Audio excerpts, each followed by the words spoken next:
on this Friday night. Right now, we're just trying to, kind of maintain the community almost in a triage type of situation. Taking stock in British Columbia the day after a storm whipped up major damage. We're on the ground in two communities that bore the brunt. This week was one of the most chaotic weeks we've ever seen in American government. The resignation of the U.S. Secretary of Defense puts Washington on the verge of panic, plus what the pullout of U.S. troops in Syria means for the world. And they're okay walking into a movie theater and sitting and seeing people sing. And the Oscar-winning songwriters behind a critical flop explain why the movie became a financial juggernaut. And just a hint, it's all about the music. This is The National.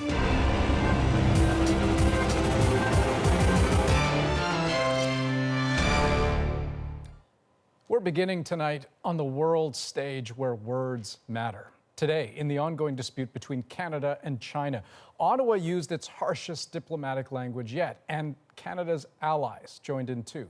At the heart of it, not words, but two Canadians detained by China. Katie Simpson has tonight's details. For the first time, Ottawa says their arrests are unjust and China must release Michael Kovrig and Michael Spavor immediately. We're standing up firmly and clearly for them. We are acting within the rule of law. All of our actions are very much based on facts. The Foreign Affairs Minister pushed Canada's demand directly in a phone call today with China's ambassador. She also raised concern about how the men are being treated after reports emerged that Kovrig is being subjected to intense interrogation and is kept in a room where the lights are never turned off.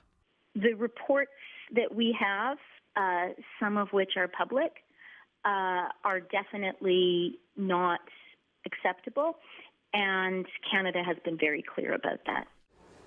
Beijing formally denied any mistreatment and then questioned how Canadian authorities are treating Meng Wanzhou. The Huawei CFO is living in her multi-million-dollar Vancouver home after being released on bail. Meng's arrest at the request of the United States triggered this diplomatic mess, and Canada is finally getting public support in the dispute from its closest allies. In similar statements from the UK and the US, Canada's arrest of Meng was called fair and transparent. Both countries are concerned about China's arrest of the two Canadians, with the Americans demanding their immediate release. I think it's the appropriate response, and I think it also underlines the fact that multilateralism works because, as you point out, we do so in good company. And it's about time the rest of the world starts to stand up for the rules-based order. The opposition says it's now time for the Prime Minister to get on the phone with Chinese President Xi Jinping. To have some clarity, have a direct line of communication established so that we can understand exactly what is going on. Okay, so Katie, where are we at after today with that line of communication between Canada and China?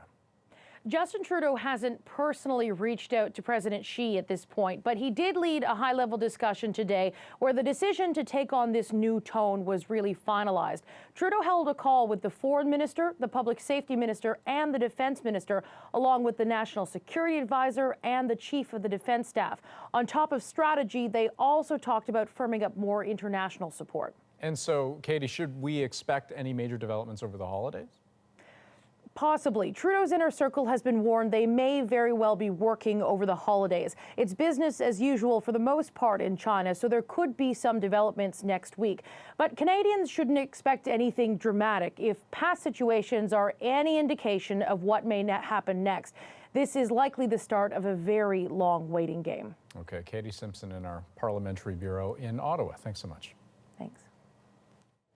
Let's take you to southwest British Columbia now, where more than 100,000 homes and businesses are still in the dark tonight after yesterday's powerful winds caused extensive damage across the south coast. One of the big stories today, downed trees. In some areas, like the city of Abbotsford, about an hour east of Vancouver, crews were busy clearing roads and fixing power lines. In other places, like this street in Vancouver, it will take a lot longer and cost a lot more to clean up.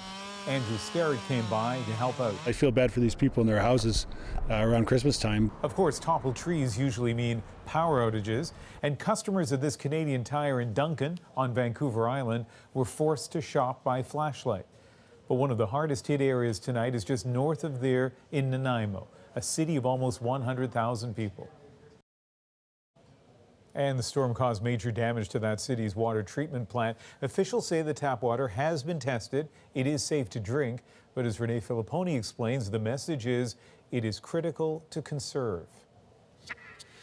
The message is clear for residents and businesses in Nanaimo. The massive storm has created a water shortage. We're not going to let any of the taps run or anything. Just we have to wash something, we'll wash it quickly. The city is asking people to use as little water as possible, which is making life difficult for some. Absolutely no shower, no laundry, just, a tiny bit of water to drink. And as I said, a lot of people out on the search, I'm seeing people around where I live bringing the big barrels of water because they're not sure how long it will be before we can readily access water again. Those high winds yesterday took out power to this water treatment plant. The generator kicked in, then that failed too. We had a generator fail. It was just basically a fan belt that blew. We replaced the fan belt, and when we went to fire things back up in the plant, there was internal faults, so some electrical circuit problems. They are rushing to fix it, but if the current supply of safe water runs out before then, the city will be put on a boil water advisory. It's going to be enormously difficult for businesses, for families, for care facilities, for all of the people who rely on the safe, clean water that Nanaimo generally provides on a daily basis. The best case scenario is to get power back on, but many areas are still in the dark, and crews say this is the worst storm to hit the island in over a decade. Unfortunately, it's going to be a multi-day event for some of our customers. We've got over 400 spans of line down, probably more now, across the island. Officials are pleading for patience now as the aftermath of this massive storm continues to create chaos. Renee Filipponi, CBC News, Vancouver. So that's the situation on Vancouver Island, but let's take you now to White Rock. That's just over an hour's drive south of Vancouver. The waterfront there took a pounding yesterday. Crushing waves caused several boats to break away from the pier. They then slammed into the dock and essentially broke it into two. One man got trapped on the dock. He had to be rescued by helicopter. And today, White Rock's mayor called the storm horrific and said it could be several months and millions of dollars before things get back to normal. I've lived here 50 years. I've never seen a storm like this. I've never seen the devastation like this.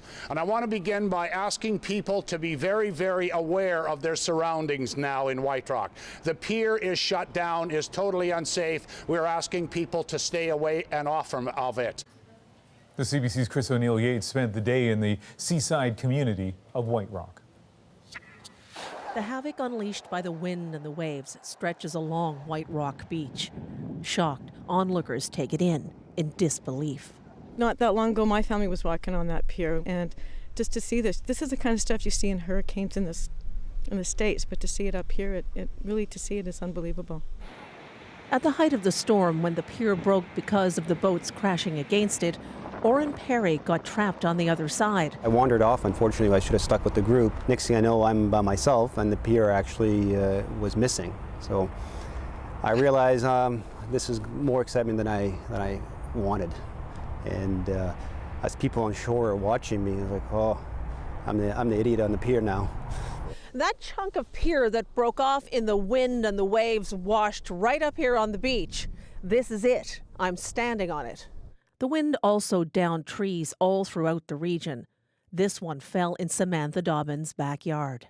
It was pretty crazy, yeah. Today, Dobbins' 7-year-old son Sawyer is at home because there isn't any power at his school. They said legally they couldn't have them at the school anymore because it had been out since noon yesterday. And then this morning they had just closed down. All the halls were pretty black. Some residents are just jumping in to get a head start on the cleanup. Yeah, I live here. I just live up the hill. I mean, I saw most of the stuff happen last night. So I wanted to come down and clean up the beach as much as I can. I use it just as like everyone else does. It'll likely take several months and millions of dollars to repair the damage caused in just a few short hours. Chris O'Neill-Yates, CBC News, White Rock, British Columbia.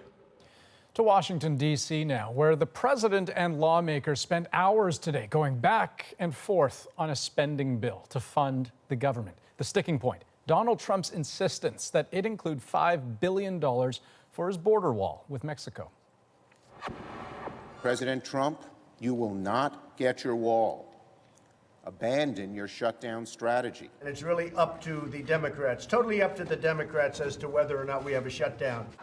Well, whoever you want to blame, at midnight tonight, the government will shut down. That's because the deadline for a deal was tonight, and senators have adjourned until Saturday. So 400,000 federal workers are at risk of having to stay home or work without pay.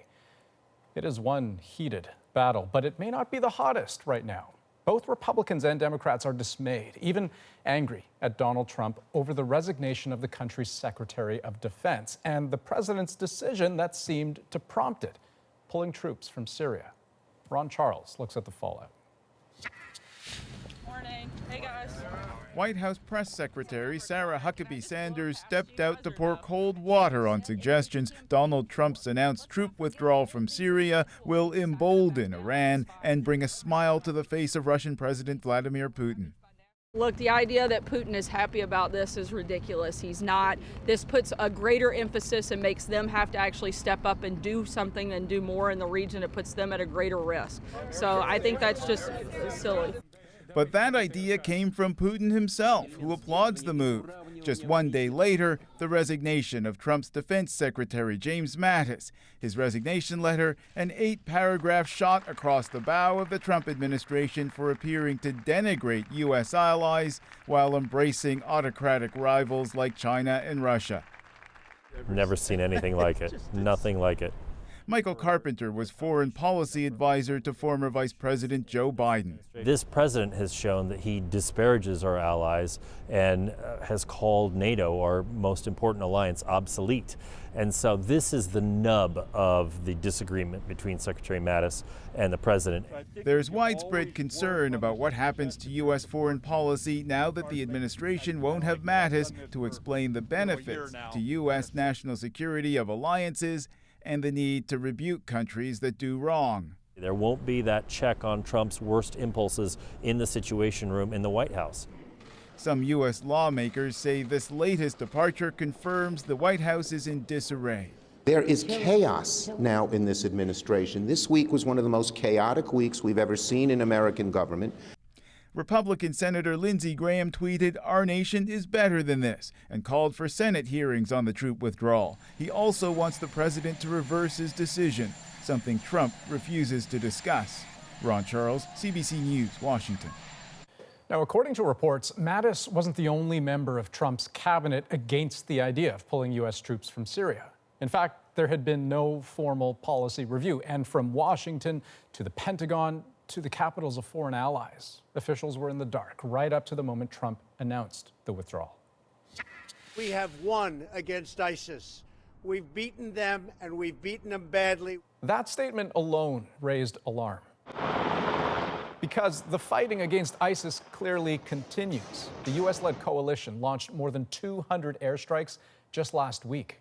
But Trump is right in one sense. That coalition has had several bases across Syria targeting areas of ISIS control, and that territory has shrunk to almost nothing. But even if they were completely wiped off that map, ISIS is believed to still have thousands of fighters operating from the shadows. The U.S. has been training local forces to keep ISIS out. That process isn't even close to finished. There are 2,200 U.S. troops in Syria. Their main role is to bolster local Kurdish forces, who do much of the real fighting. Trump's decision leaves the Kurds in the cold. Enter Turkey. They see the Kurds as terrorists, and they've been preparing to push east across northern Syria, promising, in its words, to bury Kurdish fighters there. The United States is abandoning its allies on the ground. It is abandoning the Kurds. There is a cost in the future to the United States to doing this. And with the U.S. gone, the fear is Iran will have an unbroken chain of friendly territory all the way to Lebanon. And deeply concerned by that prospect, Iran's rivals, Saudi Arabia and Israel. which leaves Russian President Vladimir Putin, who cheered the move. The United States, by removing its remaining forces, is leaving the field to Russia, to Iran, and to Turkey, and forfeiting any voice over the future of Syria. Yes, the U.S. presence in Syria was small, but Trump's sudden decision to move them could have huge consequences. And one more thing. On top of the decision to take U.S. troops out of Syria, President Trump announced he's cutting the number of those in Afghanistan by half, down to about 7,000 soldiers. To the UK now, where there's been what appears to be a significant development in the drone disruption at Gatwick Airport. British police say they've made 2 arrests. They're not releasing details about the suspects yet, but if convicted of endangering an aircraft, they could face life in prison. Meanwhile, the country's second busiest airport is trying to get back to normal on its busiest day of the year. After days of travel turbulence, flights finally resumed, but it wasn't without some more bumps. Briar Stewart spoke to some Canadians who have been caught in this chaos. The busiest travel day of the year began with good news. Flights could once again take off and land at Gatwick Airport. Passengers like Larissa Sherman, whose flight was canceled yesterday, was relieved when she heard she and her boyfriend would be able to get out today. We're very excited to get back to Ottawa and get back to visit family and friends in Canada. While tens of thousands of passengers were able to get on to their destination, early this evening it all came to a halt again for about an hour after another confirmed sighting of a drone. This footage appears to show one of the several devices that have been seen over the runway. The level of malicious criminal behaviour, the level of sustained disruption has been not seen before. And it's that scale that has been difficult to respond to. That's why the military was brought in with specialized equipment, which officials say has helped to ensure the airport can keep operating. But travel is not yet back to normal. What happened at Gatwick shows just how vulnerable airports and passengers can be if someone with a drone is intent on causing a disruption, which is why there's now a lot of conversations going on about how to be better prepared. Police and airports across the UK will be reviewing their protocols, and they're taking a closer look at just what technology is available and what it can do. Today I've had about 10 calls with 10 different airports. Amit Zamani sells sensors to governments and airports. He says in the UK it's illegal to do anything that would bring down a drone, which is why he says his company's product does the next best thing. If I have a drone and it's flying into the flight path of the airport, then what we need to do is very quickly be able to identify the location of the pilot and the location of the drone. And that is what has been so challenging here. The police investigation is continuing, while passengers are just trying to get on their way. Briar Stewart. Here are some of the other stories we're watching tonight. An Edmonton judge has denied former Guantanamo Bay detainee Omar Khadr's request to change his bail conditions. I don't have any comment, sorry. Except to say we're going to review the decision and consider our next steps. Khadr's been out on bail in Canada since 2015 as he appeals war crime convictions in the U.S. He was asking for a Canadian passport to make a pilgrimage to Mecca. He also wanted to have unsupervised calls with his sister. And a recall from Ford will affect nearly 1 million trucks, half of them in Canada. This is for all F-Series trucks built after 2015. No injuries have been reported, but a problem with the heating block could spark a fire. And still ahead on The National, on one of the busiest travel days of the year, we check in on one airport's solution to help stressed out passengers. Plus, balloons aren't just for kids. In this week's Short Doc, we meet Canadians competing on the world stage. And a year after its theatrical release, why fans just can't seem to get enough of The Greatest Showman. It feels like we're coming out of a cynical time and coming into a more earnest time where people are okay to feel things. Impossible comes true, it's taking over you.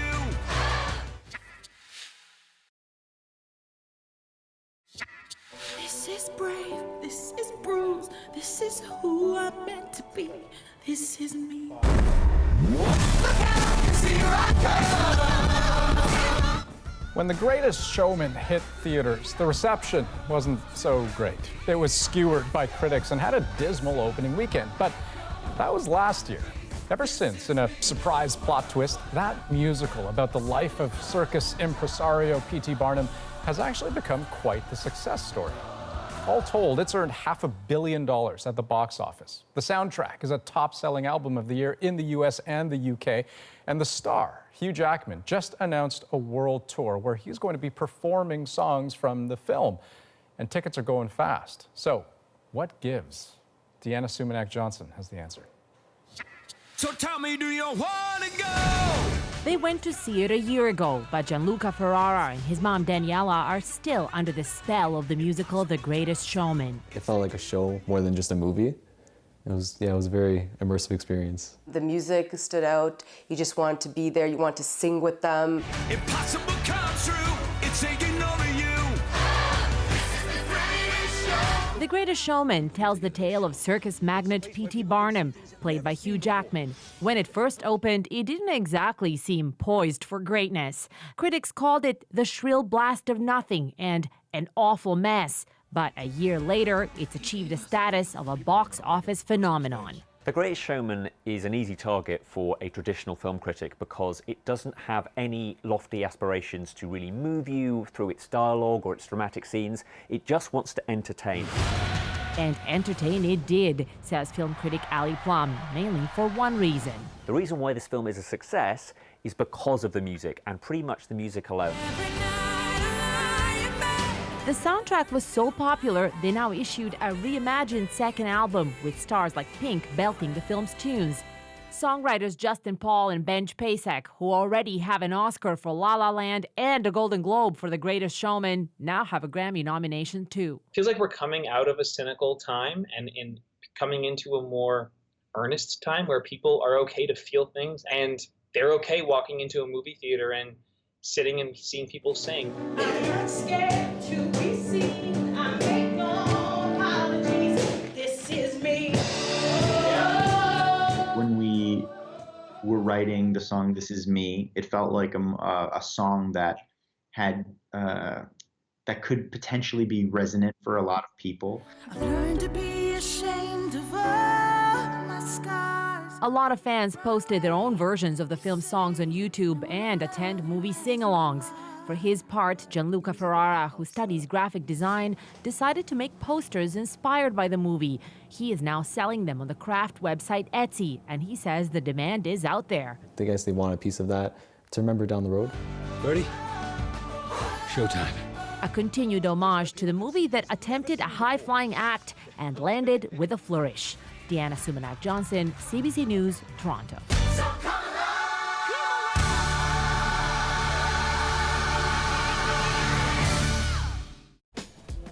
Up next on The National, it is a holiday tradition you may be taking part in. We ask shoppers what's behind their last-minute sprint. Oh boy. And travelers, too, are out braving long lines. That's why one Canadian airport brought in these guys. We saw that passengers were happy, employees of the airport as well. They will pet the dogs before they do their shift just to calm their nerves. So it's kind of a little fun thing that they can do on their break.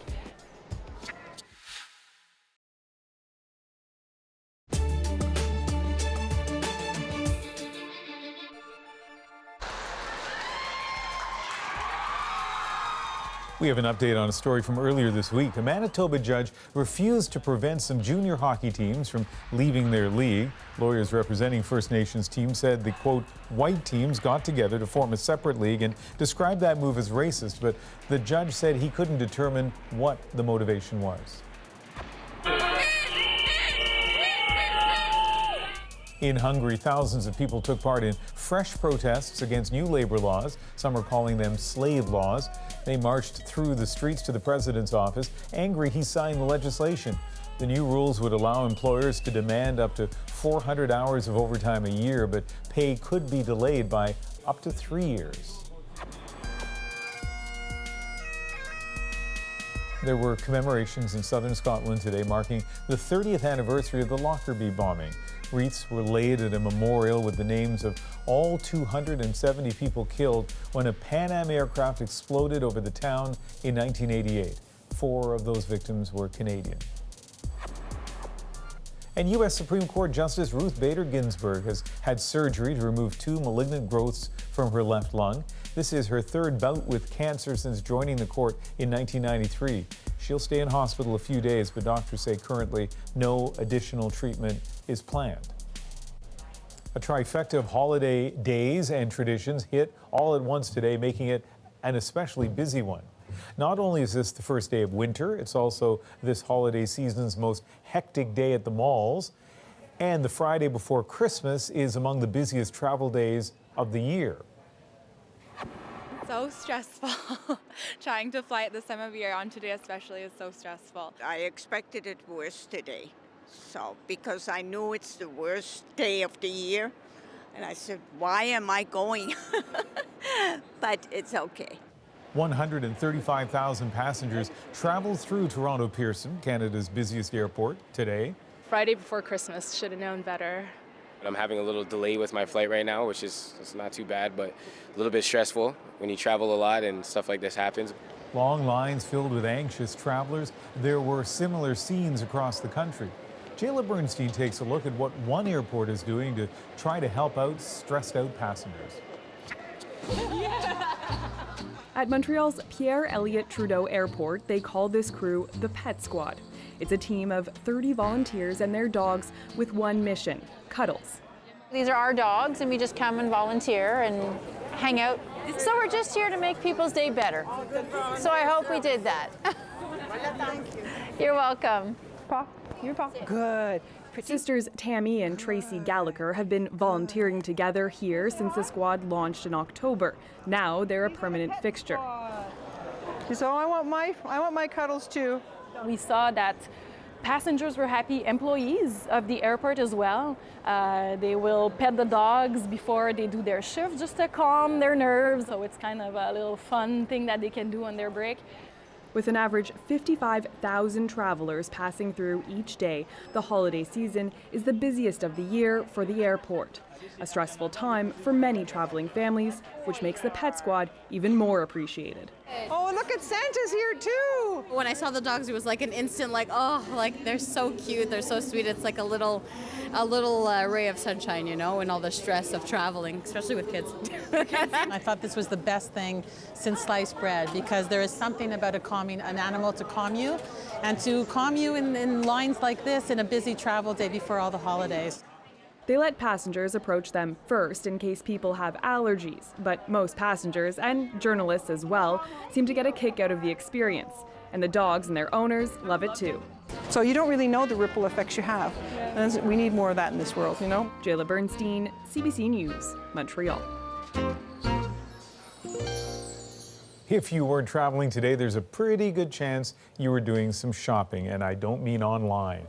Combing the malls for gifts is still a holiday tradition. I was out there, and you can see from these shots, this is Ottawa's Rideau Centre. Today it likely hit a peak. That, according to Moneris, one of the biggest processors of credit and debit payments. The volume of transactions they figured was probably the greatest at 2 p.m. Eastern. We sent Olivia Stefanovic into the retail fray to see how shoppers are making out. Depending on your day, you might nod in recognition or just be happy you missed it. Nothing quite captures the holiday frenzy like a giant Christmas tree, surrounded by people scurrying about and checking things off their list. I have 3 brothers, 2 daughters, a large extended family, so I'm finishing all of the stocking stuffers and the last minute gifts. So this isn't all today. I'm just sort of going through and saying, yes, I have this, yes, I have this, what else do I need?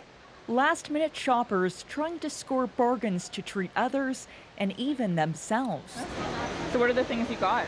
I bought myself some new shoes. Nice, yeah. And she picked out some of her own Christmas presents. It's a little busy, it's a little hot. If you've waited until today to buy gifts, there is simply no time left to shop online. That may explain all the bustle at shopping centers where the crowds are getting bigger and bigger.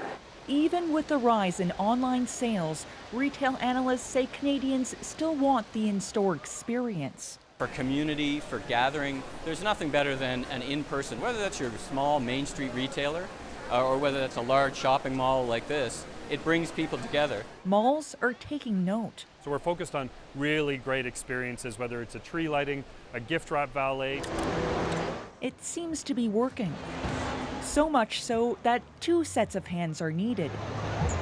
And customers are braving long lines. Not Christmas until you do the last-minute shopping. That's how I feel.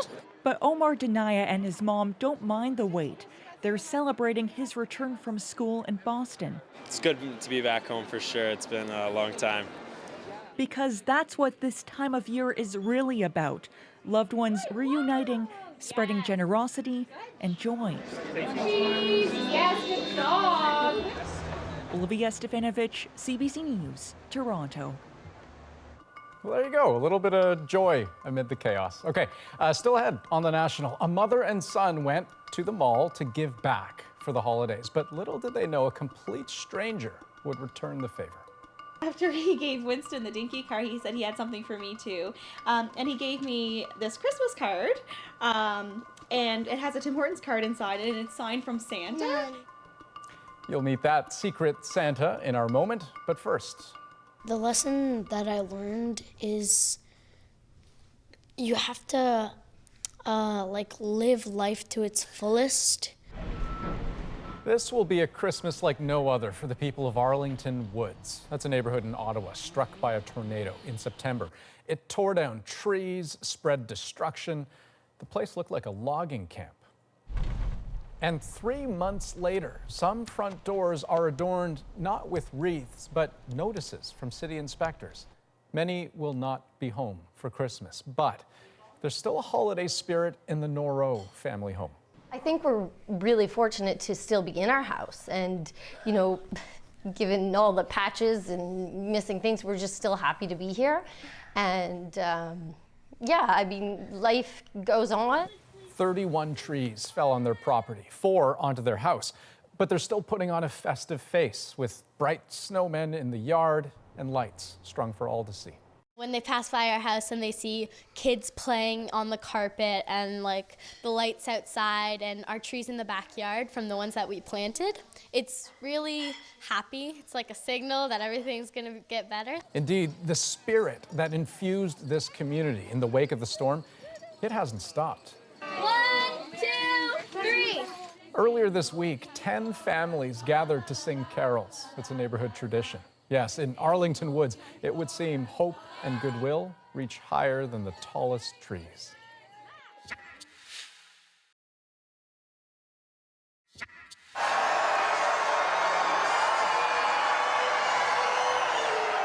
Maybe you think balloons are just for fun. Good for decorating parties or celebrating New Year's, which is what these kids were doing. But balloons can be so much more. They can be works of art. The people who create these sculptures, they call themselves twisters. They are undeniably imaginative. But truth is, they're also super competitive. And in this CBC short doc, you're going to see just how intense the global competition can be. Here's Fit to be Tied.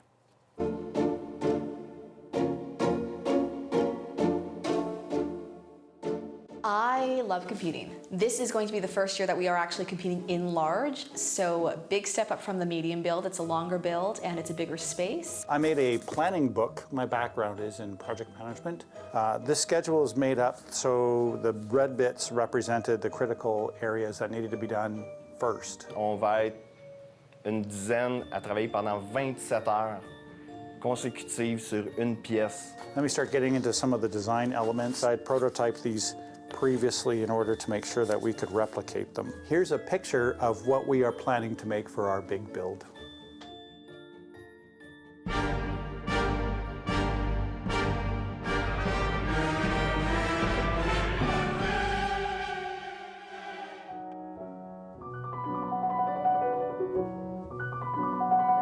This is my studio, aka my basement. Pretty much all the balloon magics appear. Here's my storage. These are all my balloons. I don't really know how many balloons I have. Probably around 10,000 to 20,000. I don't like doing things fast.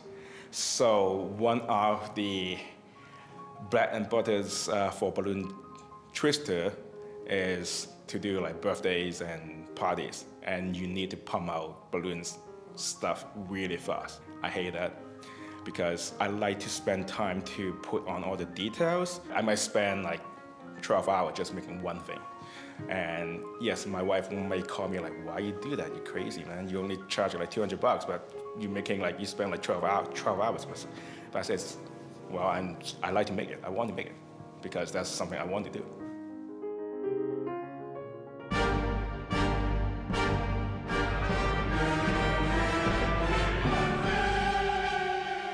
Put it in layman's term, he is the god of balloon twister. When we were in World Balloons, they actually had a few different competitions. The balloon figure is everyone has 12 minutes. The guy who took first place is from Japan, and his name is Takehiro Kai. He has been my balloon hero since I started doing balloons. I had seen this Japanese guy twist. He's smooth, he's not fast, he's really smooth, but he can still make something really complicated in a short amount of time. Takehiro Kai is one of the best balloon artists on the planet. He consistently wins in the competitions that he gets involved with. Interesting that he had been taking the first place on balloon figure for the last 4 times. We have the honor of introducing delegates this year from 52 countries. Canada.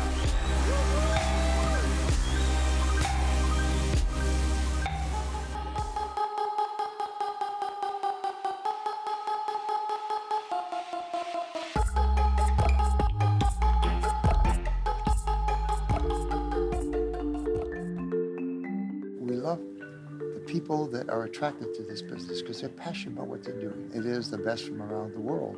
They're taking such a small thing like a little balloon and they're just making it magical. When we get into the business, balloons were for kids. We changed that. We said balloons are for the kid inside of each of us. So we started the large competition at 9 this morning. We're about an hour and a half in, I think, at this point. A lot of people will work straight through. We'll just keep pushing hard. So the technique that I'm using is called distortion, which is by putting a bunch of balloons inside balloons. If the internal balloon pops, I can replace it with another one, but if the external one pops, then I have to start all over again. It should take about an hour or 2 to get it done. Here we go! I used to be an IT support, so they outsourced my position, then I become jobless. So that is a good time to say, well, I might be just trying to do balloons as my full time. I'm definitely happier than going back to a 9-to-5 job. There is a moment for me, and I think a lot of people that I bumped into in the industry, it's like, no, this is it. This is, I don't care what reality is, this is what I want to do. Balloons have taken me around the world. I've honestly met some of my best friends through balloons. Being part of the twisting community, it's given me a tribe to be a part of. It's like discovering that there's people like you out there, and you're not just some strange guy in a dark room, making balloon dogs and saying, hey, what do you think, is this okay? Because our team was all over Canada, it was specifically important for us to make a scale model so that way we could position the different elements and actually measure them. This is right to scale how we envisioned this piece was going to go. You want to have a money shot. This is kind of the angle of the money shot we wanted to do. Go. Good. I think we're good.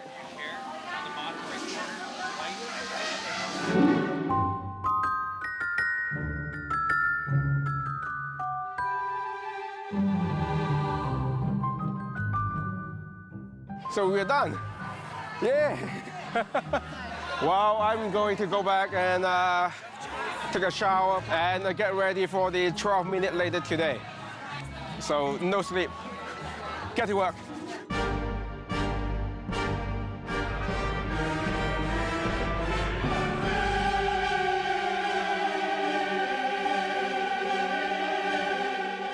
Ready? Timekeeper, are you ready?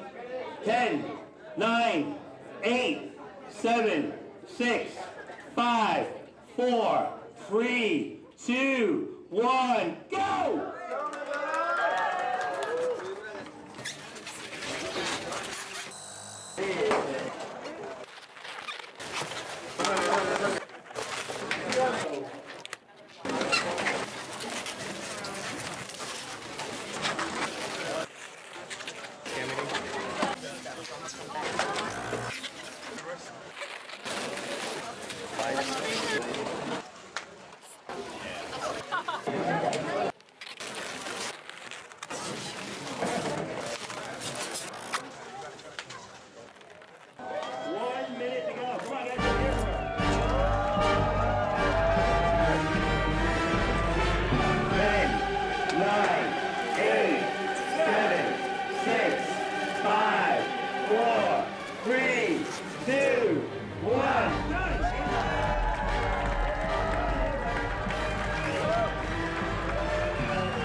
Well, I did miss a few steps, a few things, but overall, yeah, man, I'm happy with it.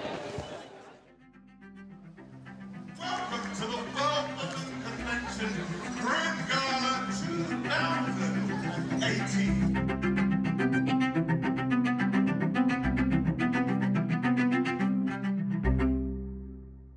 What I'm looking for when I look at a sculpture is I just want to see the amazing impact. It is the wow factor I'm looking for. On this particular design, I felt for me that there had to have been a better way of actually producing that same image. Maybe if they'd offset it to the side and had it looking at that angle. They'll learn a lot from this. In terms of the end results, I think we're pretty clear on who should win. The first place winner, Moon Young-ho.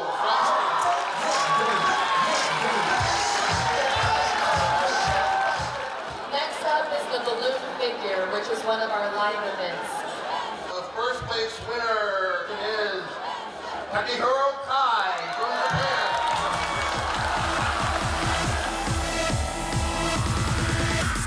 from Japan.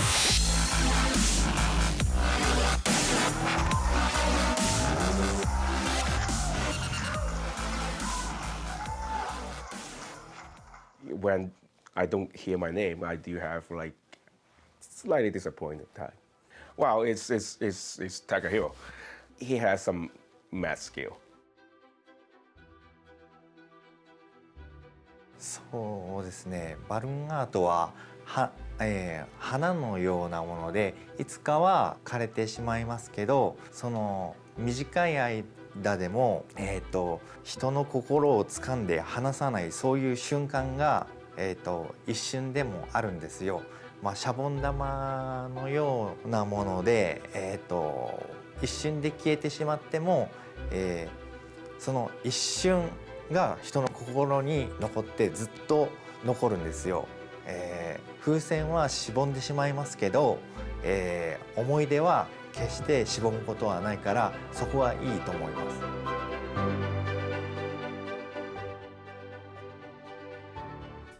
Some of those sculptures had moving parts. That's amazing. Could have watched that for hours. And good thing, that's actually a shortened version of Fit to be Tied, if you can believe that. See the full deal and lots of other docs by emerging Canadian filmmakers at cbc.ca/shortdocs.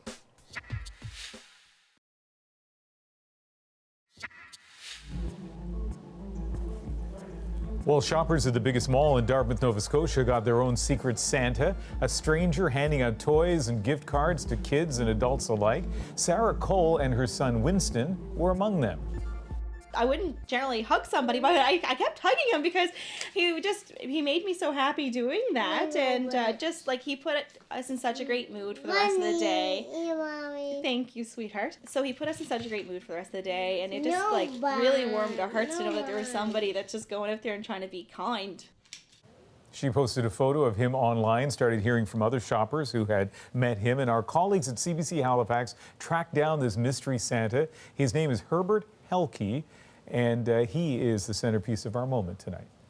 I started at 9:30 walking around the mall giving out gifts to all the kids that did come in, and giving out Tim Horton cards to the mother and fathers.